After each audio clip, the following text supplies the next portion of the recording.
Good morning, everybody. Welcome to Hobby Hotline, episode number 118. Have Jeff and Adam with me this morning. I'm your pal Val. Good morning, guys. Morning. Morning. I don't know how you guys are doing with all the snow, but snowmageddon there of the East Coast. Yep, it has started here. It is just, you can't really see out the window. But it's, I went to the store and got all the milk and bread that I could fit into my cart last night. So I should be good for at least a day or two. So I'm in the Midwest in Minnesota. I'm not too worried about the snow right now. We're just getting through the temps, the negative. I think it was about negative 22, 25 in the evening last night or two. So it's supposed to warm up though. It's supposed to be almost 25 degrees now today. So that's our Minnesota weather for you. About a 50 degrees swing within a day. It's pretty ridiculous, but we're here. We're ready to rock. Yeah, everybody in Minnesota must laugh at everybody else. When I saw the temperatures, any place you have to plug your car in to keep it warm, I'm impressed. It's crazy because we hate it here and we always complain, but we stick around. I've been here my whole life, right? I could go to Florida, Cali, somewhere where it's warm somewhat all season, but I tend to stick around as most Minnesotans do. You got to hear us complain about it all the time. That's all. You say that I'm in the Carolinas. We have a lot of people moving down from up north, but everybody I talk to is never from Minnesota. It's always New York or Ohio or whatever. I guess they can jump on 77 and come down, but you would think I'd hear a ton of people from Minnesota, but nope. I guess you guys love it up there. Yeah, we do. Between us and Wisconsin, Green Bay, watching football outside in January is pretty nuts. So yeah, they'll be watching football too. Mm-hmm. Not playing in it, but yep. Good morning, everybody. Baseball card Trooper and Logan. I got some other folks watching. Nobody else in the chat. Join the chat. Let's see. I put in the comments the link if you want to come on the show, or if you have a comment or question, you can put it in the chat. Lots to talk about. We got a little bit. We got some football coming up, getting down to the championship games. I always I guess it was the last 2 weeks where you have 2 games on Saturday, 2 games on Sunday, right? So now it's like, well, everything's on Sunday and you get down to the big game. So yeah, and this year it's been revealed. Apparently, nobody knew up until 2 weeks ago that the Super Bowl is the same weekend as Valentine's Day weekend. So that's going to be very interesting for people who may not have realized that. I made a reservation for the Sunday night, and I was like, "Oh wait, that's the day of the Super Bowl." So usually I do a whole smorgasbord of different types of foods, and I think I'm going to be doing that this weekend because if you're married, that's just kind of you have to. And I don't know who was in charge. I don't know if this was Roger Goodell or whoever, but just move the season back a week. Just figure out a way. There was apparently no foresight when it came to what day the Super Bowl was going to be on this year compared to other years. Yeah, well, they added cut and paste, so and somebody didn't actually look at it. You guys got to remember though, they added a week to the season this year, right? And they probably should have just get rid of one of the preseason games and then just start the season. Right. Which I guess they probably don't want to do that because they're competing with the NCAA because the NCAA has that week before the NFL starts, but I don't know. Figure something out so that way. Adam, here's another option, man. Just do it like a couples deal, and that way you can kind of get your way out of it, and you can enjoy the game with your boys, and they can kind of entertain, and women can entertain themselves. And then you guys, I could ask Buffalo Wild Wings if maybe I could come in early and set up a nice little setup with a table with a nice tablecloth and get some nice silverware in there and then just order a ton of wings and be this is in the shape of a heart. Right. There you go. Yeah, there you go. Right. There you go. There you go. Actually, talk about buffalo wings. They were talking about how there's a shortage now. They're going to thighs and some other stuff, and not only just the price, but also supply chain. So it's a crazy time right now. Yeah. And good morning to Rex and everybody at the shop.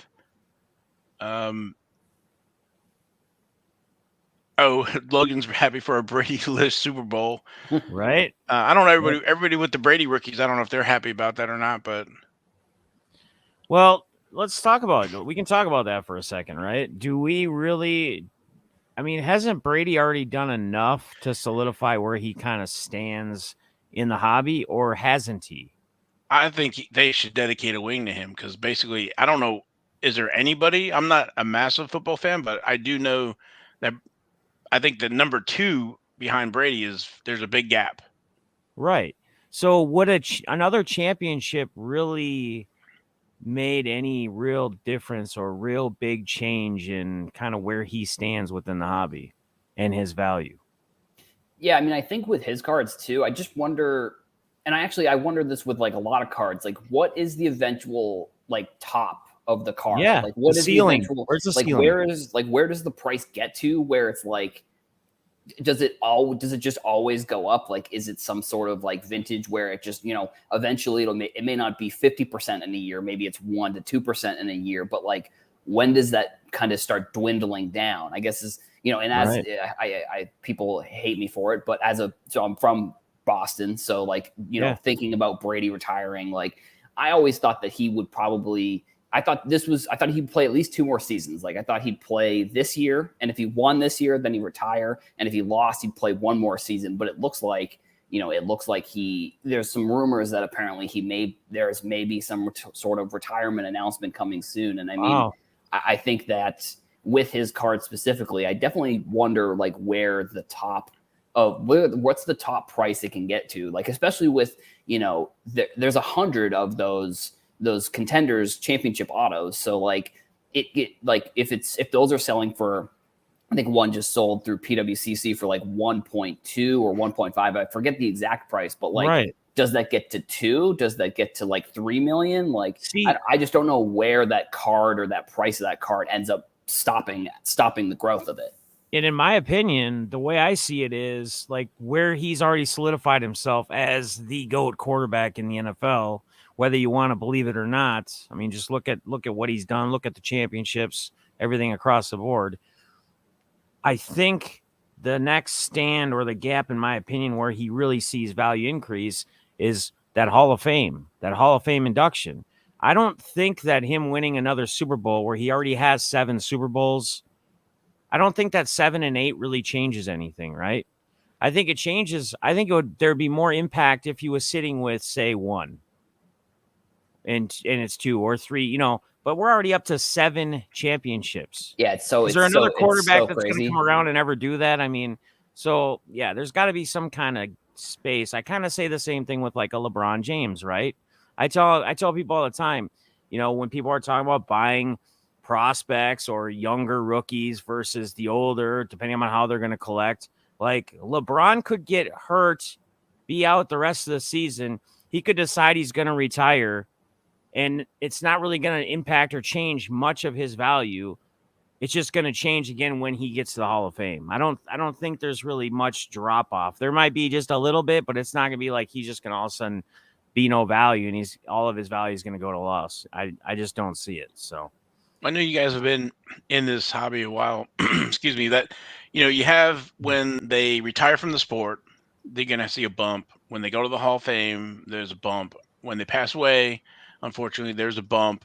And then if there's any other kind of media thing, like say with Jordan, they had The Last Dance, that kind of thing, that like refocuses folks, or a 30 for 30 or something like that on Bo Jackson or whatever. It's like a new generation maybe gets exposed or learns about some of the history and the allure to them.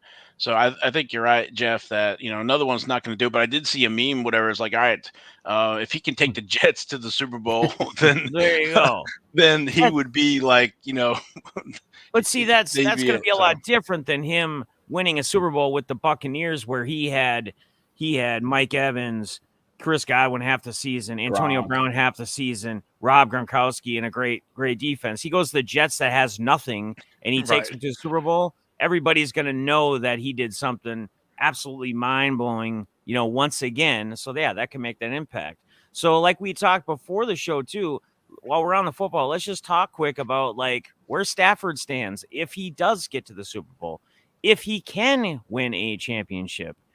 Does he finally get that respect, that the demand or the popularity, the value within the hobby, or does he kind of stay stagnant as not really much? What's your takes? I think the interesting thing about the hobby is that like when someone, and I don't know if this is the right term, but when someone just has like that stink, like when they and then it doesn't matter what they do, like they just can't get it off. It's like Buster Posey, for example, and that it may be a catcher's thing, but like Buster Posey is one of the best catchers maybe in MLB history, but like his cards don't really compare to like a Mike Trout. And Buster Posey has multiple MVPs, has multiple championships, like is considered probably the best catcher of this generation. I don't know of all time, but like I feel like when a player sort of gets that, like the hobby doesn't exactly like him, or for whatever reason, like it's very hard for that to happen. And I mean, for Stafford, obviously playing in Detroit, like any upside he had in Detroit was based off of him being good. Like that's sort of like the interesting thing. It's like anytime Detroit was good, it was because of Matt Stafford. And then he goes to LA and he's on the cusp of going to the Super Bowl, which is going to be interesting because, I think up until last year, the NFL had never had a home team play in the Super Bowl, and now it could potentially happen 2 years in a row, which is pretty wild. And again, also just one other point about Brady too, just really quickly, is like he has like the Last Dance documentary. Brady already has 2 of those documentaries made. Like he had one, Tom versus Time, and now he's got the ESPN one. So like for him, that kind of takes away 2 opportunities, I think, for his prices to kind of go up in the future. But point. And so I just think those documentaries are important, and I think people are recognizing it, because I always thought like documentaries were like, the documentaries are how the next generation is going to learn about the previous generation, like the U documentary, or like the Deion Sanders 30 for 30, or any of these 30 for 30s. Like that's how the younger generations are going to learn. So I think that it could be an interesting, I don't know, for Stafford, like if he wins this championship, like does that get him in some sort of conversation where it's like, does he, like you were saying, does he get into the Aaron Rodgers conversation of like a quarterback that's that good in the league? Should he be like a top 5 quarterback, I guess? Or top 10 at least. Yeah, or top 10 at least. Maybe. I mean, and it's like I said, it's just interesting, like when a player doesn't have it in the hobby, like it's hard for him to gain popularity in a way, I suppose. Yeah, and Adam, one name I want to, before we move on, one name I want to throw on and put next to Buster Posey when we're talking catchers that doesn't get enough credit in the hobby as well, and doesn't show that, like Posey, would be a Joe Mauer. Right, exactly. Like legend, and it could be, I think it's a catcher thing, because Yadier Molina is sort of in that same conversation where like catchers just for some reason, like they don't get the love maybe they deserve in sports cards, and it may just, and I don't even know why, because like you look at quarterbacks, they're the ones touching the ball every single play, and baseball, same with the catchers. So it's like, and pitcher, right? And pitchers don't get enough love. Yeah, it's sort of like there would have to be like sort of a big shift, in my opinion, for stuff that's like, or position players in the NFL. Like there'd have to be a big shift that goes on in cards for certain players to go up in value or popularity or whatever, however people gauge someone's popularity within the sports cards. So quick question, guys. So I'm not familiar with the Hall of Fame criteria, right? So like in NASCAR, if you win a championship in a Cup Series, you're pretty much guaranteed to go into the Hall of Fame. So if Stafford wins, if they win to go on to go to the Super Bowl, win the Super Bowl, does that make him now Hall of Fame? Is that way too early? He needs more than that. I mean, he's got how many seasons on him? I mean, he's put up numbers wise, if you look at the numbers and where he's at in yardage, what he's done, with really a no good team behind him. He had Calvin Johnson for a while, but he had no defense. They've never really had besides, Sanders was there like at the beginning of his stretch, or was he even there then? But he wasn't I don't think he was there then. So. No, that was late. Yeah. So he didn't even have Sanders. So they've had no run game. Like they got Swift now. They're Detroit's finally figuring it out, but they've really had nothing. It's all been him. So like you said, like Adam said, anything good that Detroit did was all based upon pretty much Stafford when he was there. I would say he has to be in consideration if he can get this championship. I mean, he's 12th all time in total passing touchdowns. Yeah, that's what I'm saying. He gets that championship, he should be in talks. I think just based, I think which also the all-time passing touchdowns is basically everyone in the modern era. Like it goes like Tom Brady, Drew Brees, Peyton Manning, like Rodgers is 5, Phillip Rivers is up there too. I mean, I think the interesting thing about with quarterbacks too, it's like the quarterback is the most important position. And even if you are semi-okay, you can keep your job in most teams, like because most teams don't want to, because if you're switching quarterbacks, you're essentially restarting your team. Like, you know, Eli Manning is another example. Like he won 2 Super Bowls, and I think he's probably a Hall of Famer. And Ben Roethlisberger, he's probably a Hall of Famer. But like, is Phillip Rivers a Hall of Famer? Like, you know, he was sort of in the same sort of scenario or conversation with Matthew Stafford, where he would just put up these ridiculous numbers, but then his team would just either not make the playoffs or, you know, because this is Stafford's, I think, first year winning in the playoffs. Right. So, like, I think if he can win this year and then go on and have a career where he does the same stuff that he's done for the rest of his career, I'd say he's probably a Hall of Famer, just because like he put up like almost every season, you look at his numbers, he's between 1 and 3 in total yards. And it's like, how does that even happen in Detroit? Like, I don't know if the one season where they went like 0-17, if he was the quarterback or if he was hurt that season, but like almost every single season he's in the top league in touchdowns and passing yards. So I think it's definitely no defense. Interesting. So it's no defense. He's putting up numbers their defense can't stop. So if the other team's as good or better, they go down and score, he comes back and score. You know what I mean? It's like he's trying to keep up, but the defense can't ever get those stops. You know, it's like they always say that defense has to win championships. And I think, Val, we even touched on this, I think, Adam, before you joined. There's only a few teams in the past so many years that have won Super Bowls that haven't had a great or stellar defense. You know, and some have had all right quarterbacks, but a great defense. You know, Patrick Mahomes was one of those that when they did win that championship, their defense wasn't that great. I mean, if you look at the overall numbers, if you look at the rankings. So usually that team, obviously, they always say that defense wins championships, right? And, you know, I see a record of, you know, Stafford's record 86, 95, and 1. Yeah.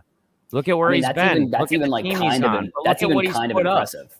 Yeah. Right. Look at what he's put up.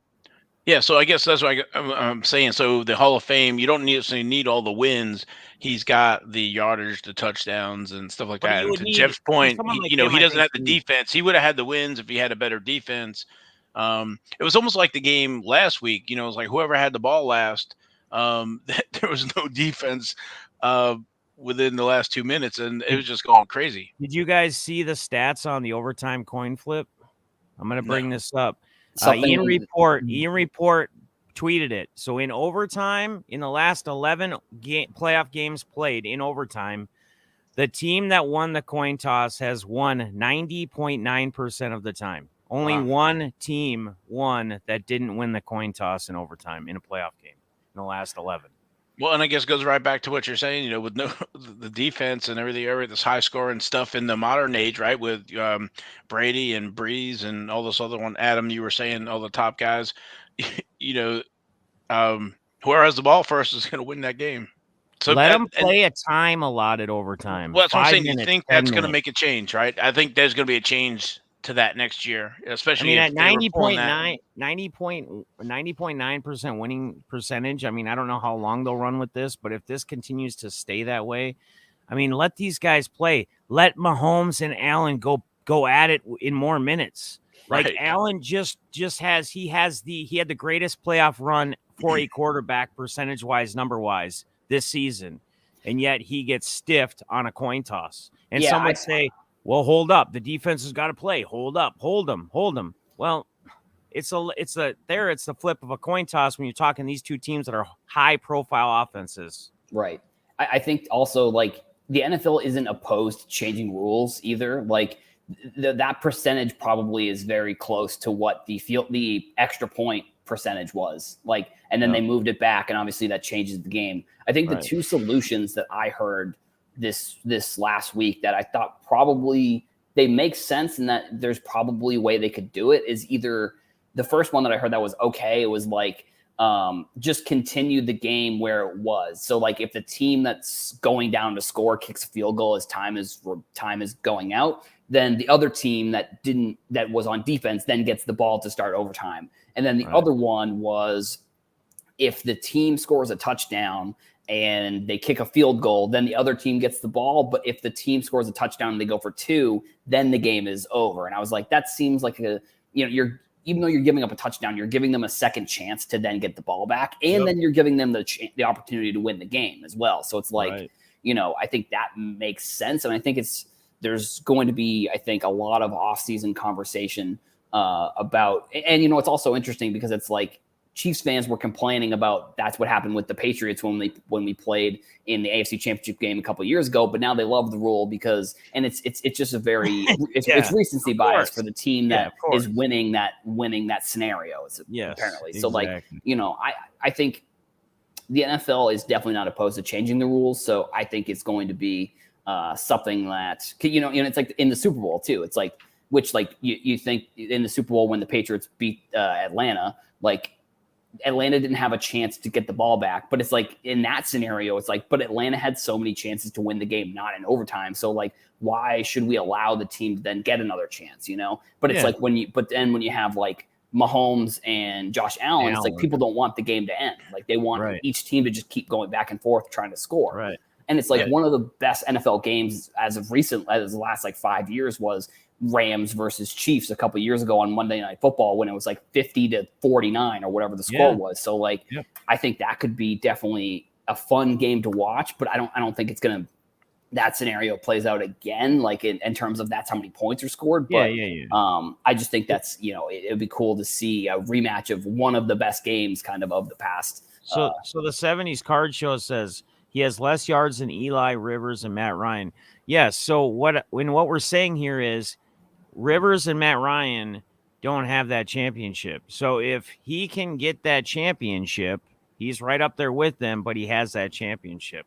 The talks of Rivers, Matt Ryan, I don't know. Could they possibly? If they can do something before they retire, it's hard to say. But what I'm saying is he gets that opportunity. He's in the talks if he gets that championship and where he stands with his numbers. We'll say good morning to everybody that's in the chat. Got some conversations going. The 70s card show, Josh Williams, Kevin Jones, and let's see who else. I saw Uncle Rich in there. Good morning, everybody. Jeff McMahon. Also, the other game. There's another game? No, that's what I heard. There's a dude that's got some swag by the name of Joe Burrow playing. What? Wait, what? So, so the 49ers and Rams, you have the 49ers defense, right? If I'm thinking this right. And then you have the Rams high octane offense, right? And then the Bengals and Chiefs, that's just full on continuation of like last week, right? Hopefully. Well, that's what we're expecting. So it's an interesting take too. I haven't looked at the lines as of like today, but a couple days ago, this Bengals Chiefs game was 54.5, and the Rams San Fran game was a 46-point total. KC outdoors, going to be probably cold. I haven't checked what the weather is going to be tomarrow. The Rams Niners game indoors in LA. I get it. I think I'm going over on the Rams Niners game, but it could show out differently. But yeah, this Bengals game, Chiefs game is should be a shootout. Should be.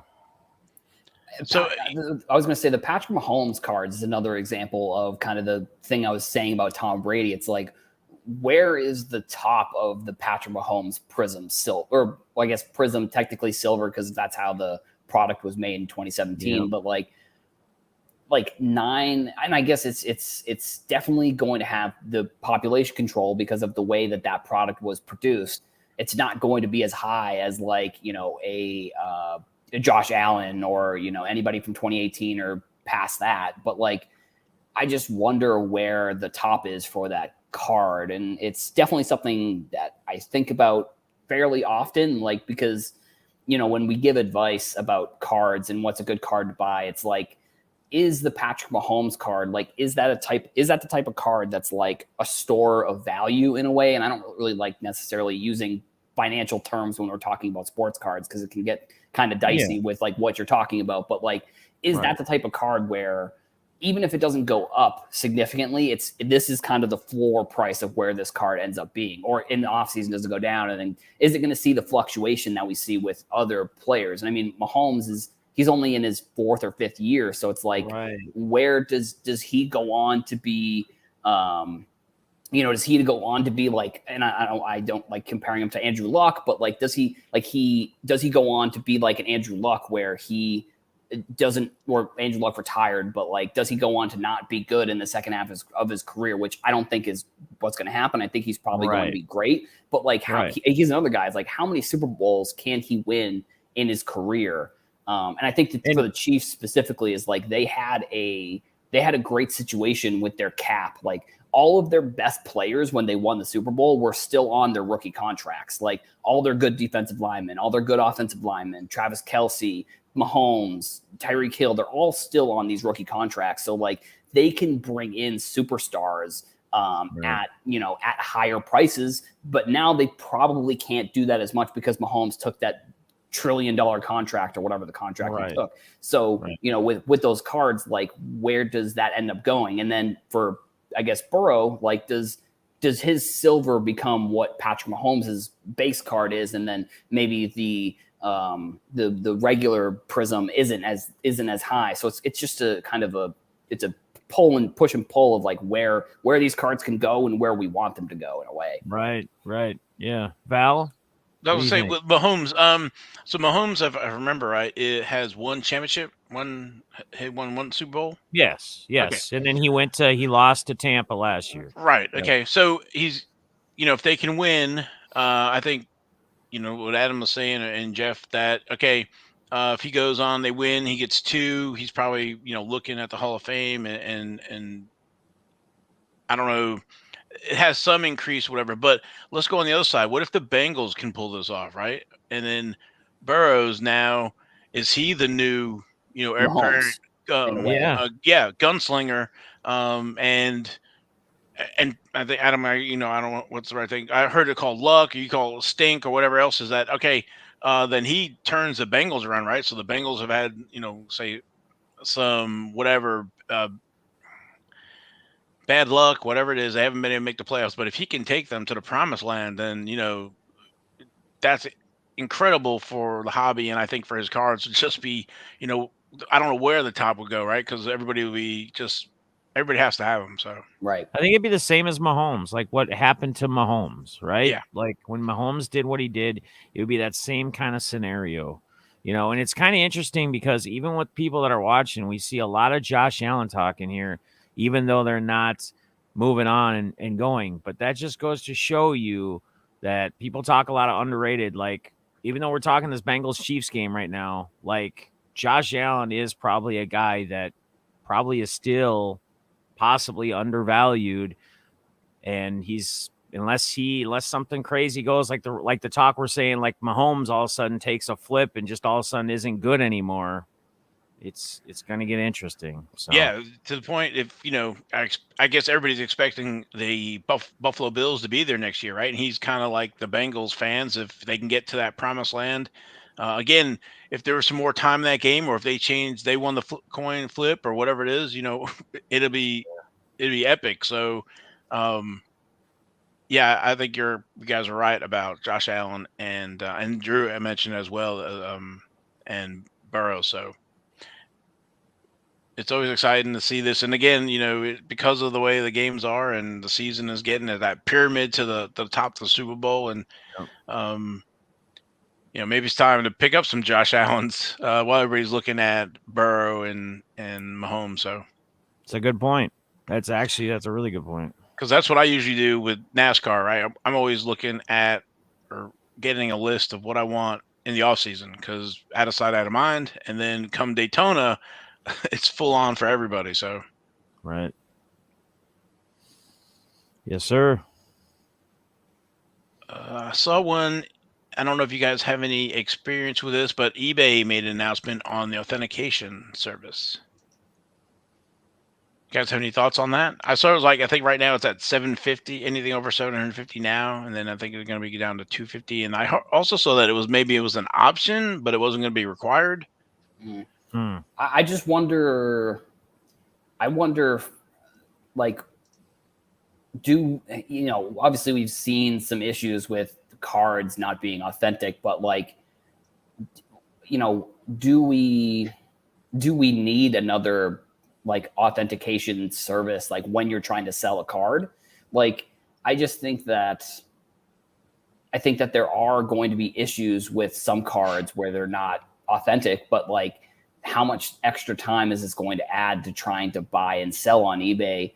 And like, does it make it where people just stop trying to sell on eBay? In my opinion, like we've already seen a lot of like higher end cards move over to like a Golden or PWCC or some of the other auction houses. Mhm. So like, is this eBay's way of maybe trying to get less people on the platform? I don't exactly know. Like, I don't know if it's necessary, I guess. I think that they had a cool like box that it comes in, like if you get it authenticated, and that might be kind of something interesting. I think also Right. wasn't the authentication through, I think I saw this, I'm not 100% sure, CGC, and then CGC, which is also CSG, I think, the grading service that works with Fanatics. So, like, is this Right. a move that Fanatics is telling eBay to do, or is this something that eBay is doing? Like, I think that's kind of one of the questions that I have, and it's like, where is the platform itself? Like, what are the goals of the platform? Right. No, yeah, I agree. I think there's so much money in the system, right? Everybody is trying to, grab that piece or service. Grading has gone up. Everything's gone up. We kind of talked about it before the show. Right now, with Inflation, baby. inflation, the cards going up, the fees, tax change, gas, everything else, discretionary income.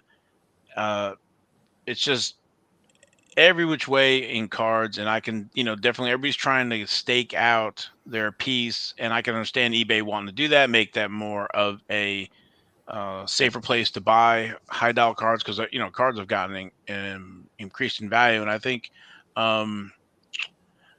Drew had a thing here where that his problem with the authentication stuff, they won't remove fake cards from their site. And I can definitely say that because I've reported a few 1992 tracks cards that are dual auto with Richard Petty and Dale Earnhardt Jr.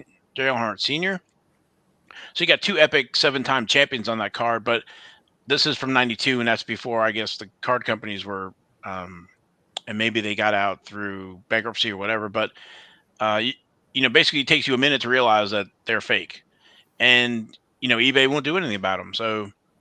Uh, so maybe that authentication, that's one thing I thought, well, that helps, but they're in that $200-$400 range, and it's Right. under that 750 range. So I just wonder too, like, was this up? I feel like there are so many things that people want eBay to try to do to make things more legitimate on the platform. Like, was this? But I had not seen anybody really talking about this, like them authenticating cards at a certain value. Like, there's got to be like shill betting, for example, on eBay is like one of, in my opinion, probably the biggest issue that platform has in making things more legitimate. But like, they haven't, sure, they took PWCC off of the platform, but at the same time, like, but then there's other large, like Probstein, there's been tons of cards that I think get pointed out almost on a daily basis where Probstein is selling the same card 4 times in a row. So it's like, what's going on there? Like, and it's not even just them specifically, but like, it's gotten to a point where if I want to talk about a sale, I have to go in and look at all the bids, which this is what I maybe should have been doing from the beginning. Mhm. But like, there has to be a way that they can flag certain accounts for certain types of activity, like bidding on the same card 5 times in a row. Shill bidding. Like, why are you allowed to bid on the same card 5 times in a row? Like, and keep making the value go up. Like, or why are you allowed to, which I don't know if it's maybe you aren't allowed to do this, and I'm sure you're not, but like, why are you allowed to bid on a card and then not pay for it, but then also then do that a bunch of times? Like, I'm sure there's probably accounts that are just made to do this and then they get kicked off or whatever. But like, how is there not some sort of IP thing that they can say, this person has 100 eBay accounts and they're doing the same thing? Like, why can't we? I don't know. And it's a thing that I've thought a lot about. So it's like, it's just frustrating that like something like all that type of stuff can still go on, but then they're authenticating cards above a certain thing, which nobody asked for, I guess, is kind of the main thing that I thought about when I saw the news at first. Yeah. I think you're right on. Right, they're fixing a problem it's a problem, but it's not the biggest problem. Right, it's down on the list. I'm totally with you. We had a 1983 Uno Dale Earnhardt Senior card close, and it was kind of set a record. I think it was a SGC 88, but it was from Probstein, but I had to kind of like, whoa, let me go take a look at the bidders, and then realize that no, there were high feedbacks from the top 3. It wasn't just like one person running up another person, whatever. So it looked very legit. But to your point, there's extra work just to kind of make sure that you got to take some of those prices with a grain of salt to make sure that it used to be, back in the old days, you used to be able to see that address or that username and stuff, and then they kind of hid it. And then I don't even know why you should have private feedback that you can't even see. So, that whole transparency is like, well, no, let's close the curtain a little bit more so you can't see. And I think everybody in hobby loves transparency.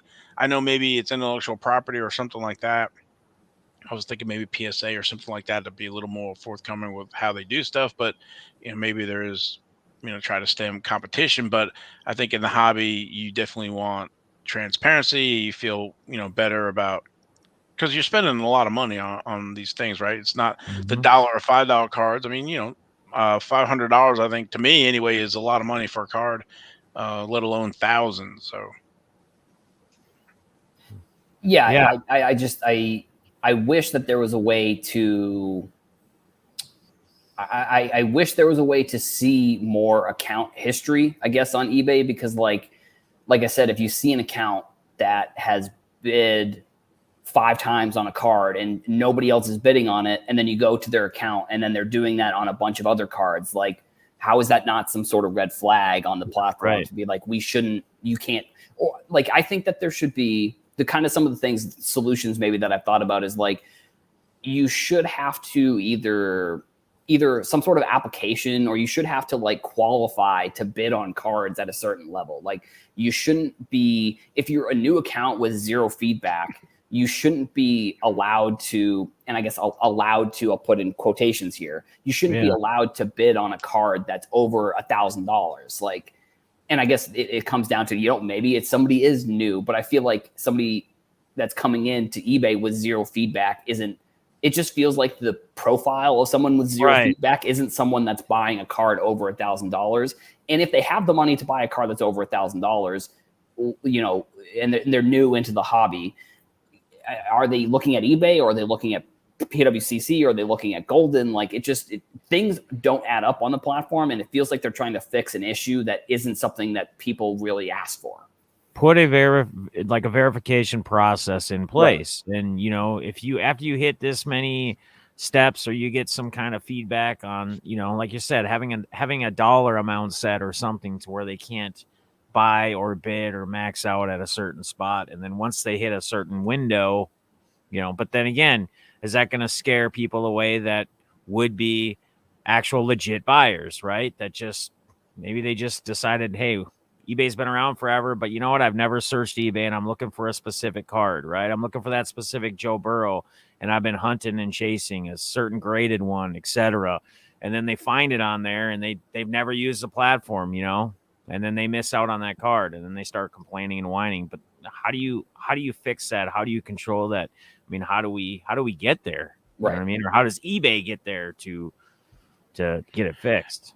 And I guess the thing is, what kind of percentage is that happening, right? Is it like a 1%, or are there lots of people coming in as like $1,000 card is their first card they're gonna buy or whatever? But also maybe think of like selling $1,000 card and with zero feedback, that's their first one they're selling. So there's Right. always, and that's why they have the feedback rating there. But yeah, Yeah, I, but I that think these are some of these things to like look people for. can go. I mean, somebody could go. They would have to. It'd have to be set on certain standards of like buying and selling at certain levels. I mean, because they could just go on there and be buying like stickers or something for like $1, like do a bunch of transactions, get that feedback quick or whatever, sell something just super small that's going to sell off just if they wanted to really do that. You know what I mean? So like I don't know how you'd fix it. I mean, I don't know how they would, but Yeah, and I So mean, I think the other thing, really quickly, the other thing that I wish eBay would fix today, I don't see how there isn't an option for this, is whether a card is getting paid for or not. Like, it just doesn't make any sense to me. They have the data that says whether the card was paid for, especially now that all right, of their payment processing is going through eBay, not through PayPal anymore. So it's right, like, obviously for eBay, they want to. I think eBay is a publicly traded company, it or is. yeah. So like they obviously want to say X amount of things sold for $100 or X amount of things sold for $1,000, and sold for them is just the auction ended and this is what the price was. It doesn't necessarily mean that someone paid for the $1,000 item. So it's like right. it feels like it's almost like a house of cards where it's like if they start pointing out or if they start making it a thing where this was paid for, this wasn't paid for, everything may start tumbling down because maybe half of the things aren't getting paid for and we just don't even know because they don't say whether it was or not. It just seems No, like that's correct. one thing to me that I wish that they would fix that because it would help Yeah, with the legitimacy of the industry yeah. that eBay continues to say that they want to help with by coming out with something like an authentication. But it's like it seems like they're trying to fix something in an area that doesn't need fixing, which is kind of what I said before. So, but Right. I mean, that's kind of how I think about it. Well, Yep. I Yep. go one more. Best offer. Why can't you see the best offer? Right. I mean, these are the things I want fixed. I want to know what things are selling for. If you want to be the place to buy and sell, if I have something like that and I saw that there's a best offer, well, maybe I want to know what the best offer price was so I can, maybe sell my item. Right. If it was $1,000 and it was sold for 750, and I don't, I have one. It's like, well, maybe I take 754, but I can't tell. I just know it was 1,000 and it went below that. So Yep. Then you're just guessing, as a yeah, seller so trying to instead of market.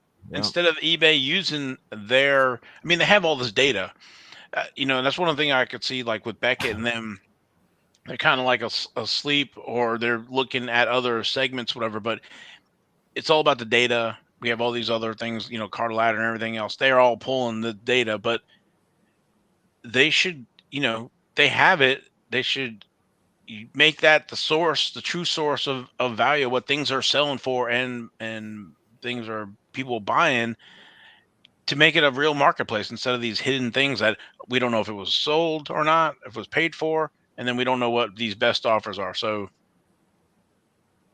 and So, maybe in even years ago, like their platform could literally, their system could scan like ads, and if somebody put like a phone number in there or something, they would pull the ad or tell them that you can't have a phone number in there to call. That was a thing. I don't even know if it is anymore. I don't do a lot with eBay anymore. I haven't for a while personally, but I know that I've had people that have tried to do like trying to almost like utilize it as like for the marketing side of things, trying to get people on like not for cards, for like other business aspect things, Mhm. like using it as like for bigger type things. Let's just say power industry, selling transmissions, for example. And you really want you want to talk to the customer, make sure they're getting the right thing. But they could scan that, and if someone had a number or something in there, unless it was as an image, it would pull it down. It would tell them that, hey, you can't have that. They had that years ago. How do they not have something like you said that can identify and figure out all these other things that are going on? It seems crazy. So well, eBay as a it, scam as well, well.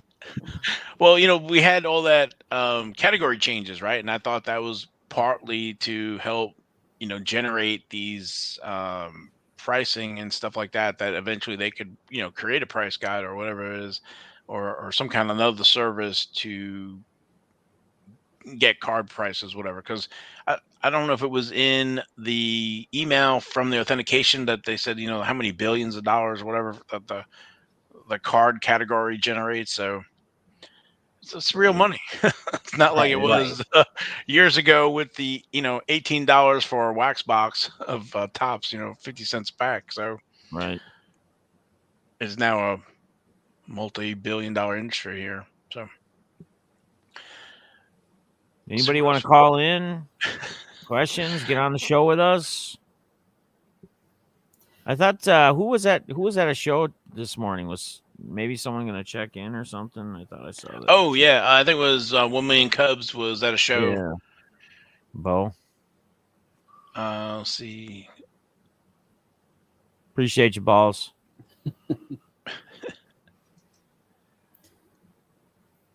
So I have a question that I saw on TikTok actually that was kind of interesting. Somebody posted a video about the Mosaic basketball blasters and the not the hanger packs, I forget, the cello packs.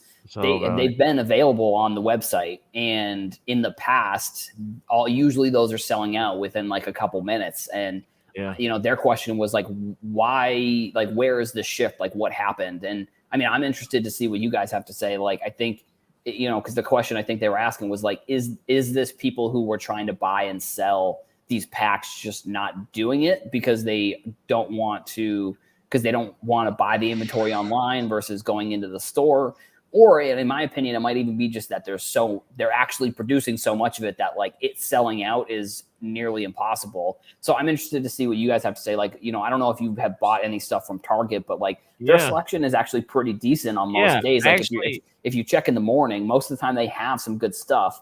So I'm interested to see what you guys have to say about like why, like, because Mosaic is a popular product, but like why isn't it selling out on Target? I guess the question. I did, and it's funny you say that because I actually just received. I bought a bunch of cello or whatever they let you allow. I think it's 3 or 5 or whatever it was. I just got them like a week ago. Which again, I haven't been able to find any product like that for a while, and I did now run into my local Target, and I honestly, since a year and a half or so back when that all started happening and everybody was meeting their vendors, I wouldn't take special trips to go to a Walmart or a Target. When I went there and I needed to pick up stuff, I would go by the aisle. And at one point, it got to where there was never, ever, ever, ever, ever anything. Yeah, so I stopped even going and looking for a while and just was like, forget it, because there's not going to be anything there. But now you are. Now you're seeing the Topps update baseball stuff. And whether you want to say there's not great product in there or not, I mean, I continue to see some people pull some pretty nasty autos and pretty low numbered cards out of retail product. It sits on the shelf, but I think one is price, right? Because they got smart and upped the price, which we had talked about a while back on this show. We were talking about how that was coming. The days were numbered of the $20 blasters. They were going to be probably $30 or whatever. And the other point like that you make is, are we in a mass production right now? Are they just overproducing these cards, and that's why there's so much available? And I think it may be, in my opinion, a little bit a mix of both, right? That's right. That's what I think too as well. Yeah. Well, I was going to go one more. So we have maybe increase in product, the price. I think I went last night to Target. We went something before the Snowmageddon down here. I think that it was MVP hockey. Maybe I don't know if it was $19.99, if it was $24.95. I think there was some kind of wrestling product and some MVP fat packs. But the stock market is down, inflation is up, the new tax law change. I think it's a perfect storm. People kids' attention spans are short. They've either gone to another market or something else possibly. And people need gas and food, and I mean, we can't even talk about how much food's gone up.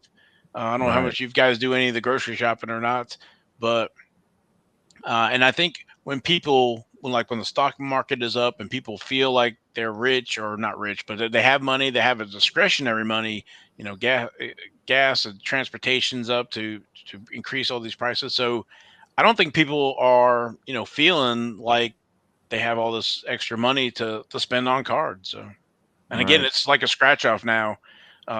Jeff, like you're saying, there's some crazy stuff coming out, and then there's other stuff that Yeah, it's just uh, yeah. So it's so basically a scratch off. Aaron actually has a good comment down there too. He says unemployment benefits ended too. So people that were on the unemployment, remember they had that in added incentive for people that were on unemployment, like the extra additional where people were actually making more than some people were making if they were at their job. Mm. So they're at home doing nothing. They can go around chasing all these targets and stuff and utilizing money and trying to utilize that as their business or their income, if you will. I guess more or less their income. But that's a good point. That's actually a very good point. And the child tax credit also stopped. People were getting that. So Yeah, I mean, I think this is exactly what I was going to say. I just think that if Panini were to, like, I think that there should just be a product for Panini for basketball that's like Topps Update or like Topps Flagship. And I don't know, I don't know if it's Hoops or Donruss or what product they end up choosing, but I just think that there should be a product that they're purposefully overprinting to the point where you can buy it no matter what. And I think because and they sort of did it with Select Football. Like for a while, Select Football, you could either go into Target or you could find it online almost any single time you went.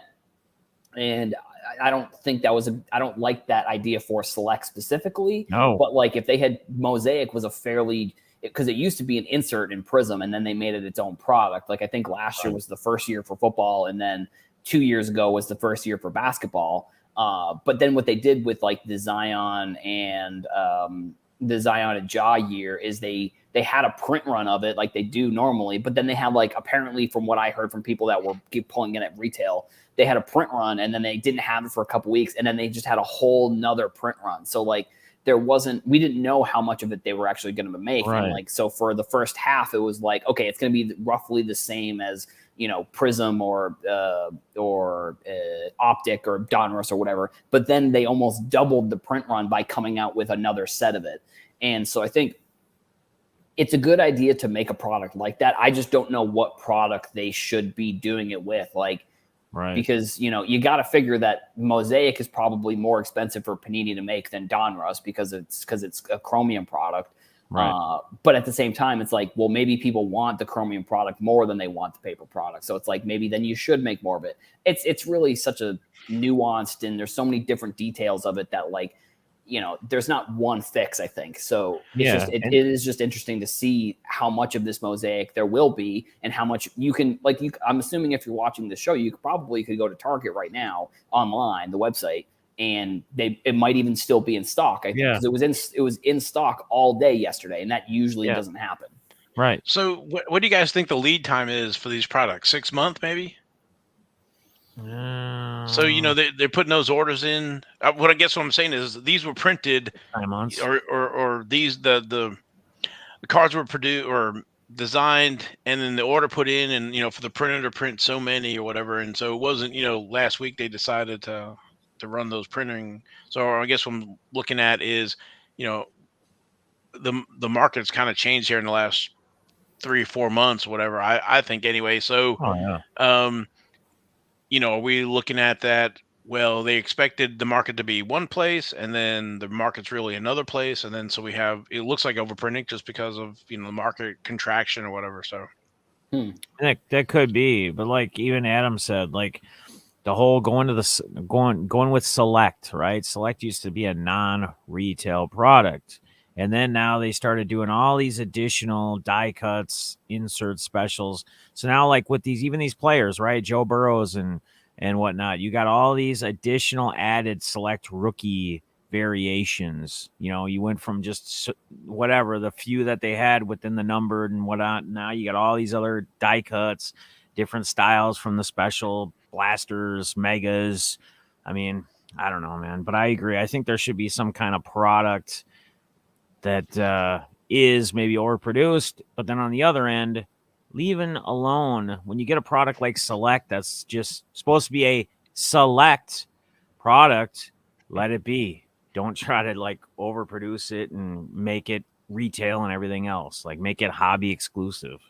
Yeah, the Like a, whole allure of Select was that you could only find it in like hobby, or like you couldn't Yes. find it in No, retail. not And like, retail. It wasn't a retail product. right, Yeah. exactly. That was the whole reason that everyone seemed to like it so much. And then Yep. they completely changed the thing that people thought that people wanted. And I mean, Right.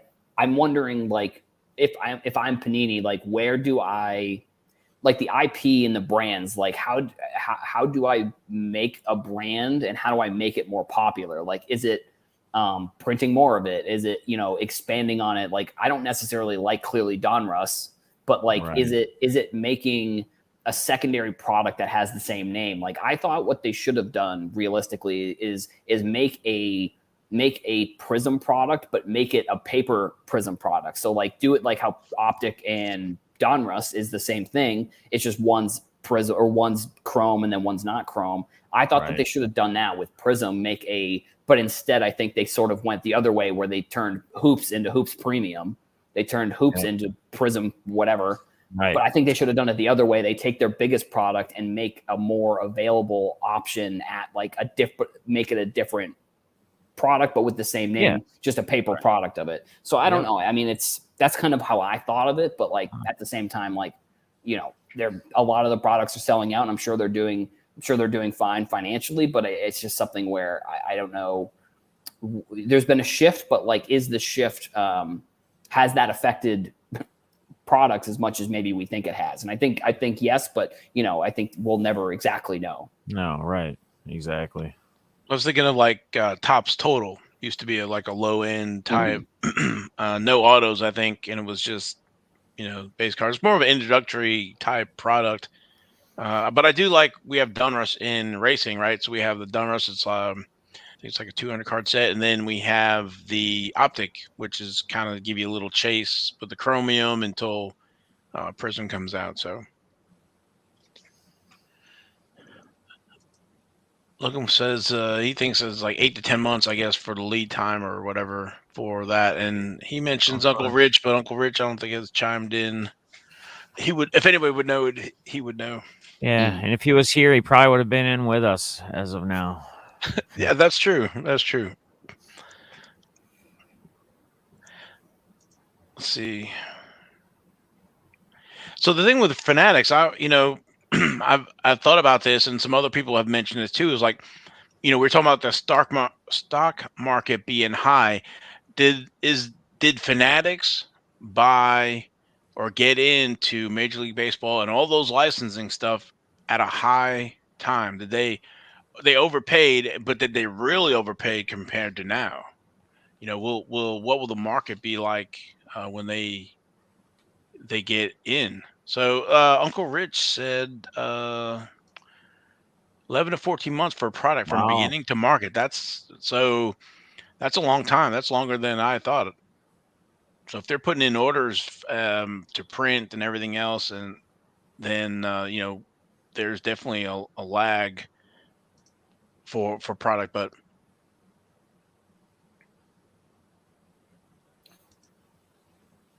yeah, I think with Fanatics too, like, at least from listening to interviews with Michael Rubin and Josh Luber, I think they're looking at this much more long term. So like, sure, maybe they paid $500 million for Tops. I think that's what the number was. They might have looked at it and said, we're maybe paying $500 million right now, but over the course of the 10 years, that's $50 million a year is what they're kind of looking at it as. Like, maybe they're not looking at it as they're looking at it. Obviously, maybe we overpay now for the benefits 10 years from now. Because like, if you were to look at Tops 10 years ago from now, so that would have been 2012 or whatever. I don't think people in 2012 were looking at cards the same way they are today. I think there was groups of people, like people that were in cards obviously were, but like, I think the masses weren't looking at it that way.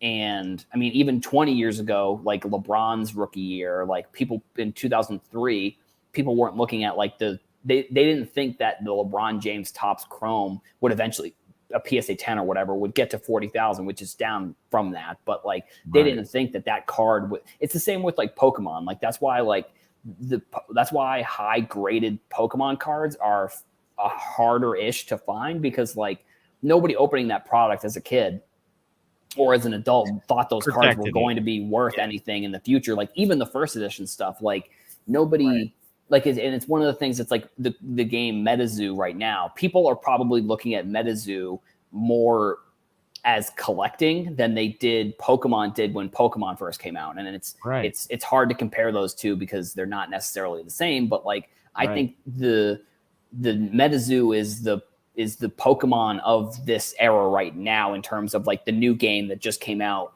cards, first edition cards just coming out. But I think people that are opening those products are much more careful with the cards. They're not like putting them in binders, or they're not putting them on their like bike or something like that. Like, so I think that's sort of how I think Fanatics looks at it. They look at it much more long-term than maybe we even are thinking about. Like even the news, everyone had their hot takes on what was going to happen when Fanatics took over MLB and took over basketball and football. But it's like, we're still 6 years away at that time, which now with Topps it's a little bit different. But like at that time, we were still 4 to 5 years away from Fanatics even making any cards. So it's much more of a long-term thing, I think, for Fanatics than the investment that they made on those sports in Topps today, I think. Yep. I agree. Yeah. And everybody, like you said, like the MetaZoo and stuff, people are protecting it now or looking to protect it. They're actually looking at it more on an investment, if you want to use that word, even on that right now for long-term, I know this is kind of, go ahead. No, I was gonna say, I know this is kind of different, but it's not. But panini stickers, right? So this is something that's consumed. They are taken and collected and stuck into the sticker books. So finding old stickers unstuck to binders, it is your point. This is a consumable market, and then there's only these real because the Pokemon, they were open and played with and whatever else. So high grade, like you said, it was only the cases that got put away only after that. Ramp up in price and whatever, and people get high grade stuff out of the unopened packs. But as we talked about the panini stickers on the show, how I think it was a 1980 or something sticker went for about $4,000, I think it was. Wow. So I think it was a PSA 10. So of one of the drivers. Yeah, so Pokemon played back for the first series, if it was knowing now, if they were being played with, would have been protected. They would have been in top, penny sleeve, top loaded, whatever, and you would have been playing the game that way. So yeah, and I mean, I think also you kind of look at some stuff and say like, one of the conversations that I've had on TikTok is like, should certain things in the hobby even have secondary value? Like, should they have value? Because it's like, it's supposed to be something where you're putting it on something. So it's like, yes, when people take the sticker off and they put it in the books, that brings down the population of the cards. It's the same kind of like with the Topps rips cards, not the same, but sort of. Yeah, or same. even Topps Finest, the old Finest or whatever, that had the protective seal. Right, exactly. So it's like, I think there are times where things, maybe people want them to have value where maybe they shouldn't necessarily. And I think, value is a term that people use all the time for anything they want. I just think it's, I think, there's some, or even like a Donruss, like should Donruss have value, I guess, in a way? Should it be just something where you can rip it and have fun? And it's, everybody has a different thing that they want for value, I guess. So it's just something that I've thought about as well. Yep. Well, Terry, Paul mentions like they have some toy shows around here where you look at the old Star Wars toys or toys from, exactly, right? Stuff from everybody's trying to relive their youth, kind of a thing. So at the toy shows, I see all the different ones. So maybe as a kid you couldn't afford or you didn't get, and so now you can, like one of the things that I saw was like $6 Million Man. So if you're a kid of the late 70s or whatever. There's that. So, and then Aaron, yeah, hit the like button and be sure to subscribe for Hobby Hotline. So, well, guys, we're over. I don't know if anything else you guys want to talk about. We can wrap it up. Good. Jeff, Adam, I don't know which one you guys go first, or Adam or Jeff. Go ahead, where Adam. people can find you, or Yeah, sure. So it's Heroes for Sale basically on every platform like Twitter, Instagram, TikTok, YouTube, Reddit, I guess too. So anywhere on social media you can find me, it's Heroes for Sale.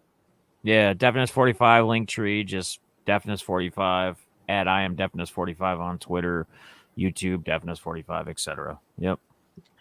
and you can find me at NASCAR Radio on Twitter, YouTube, all that good, Instagram, all that stuff. But guys, really enjoyed it.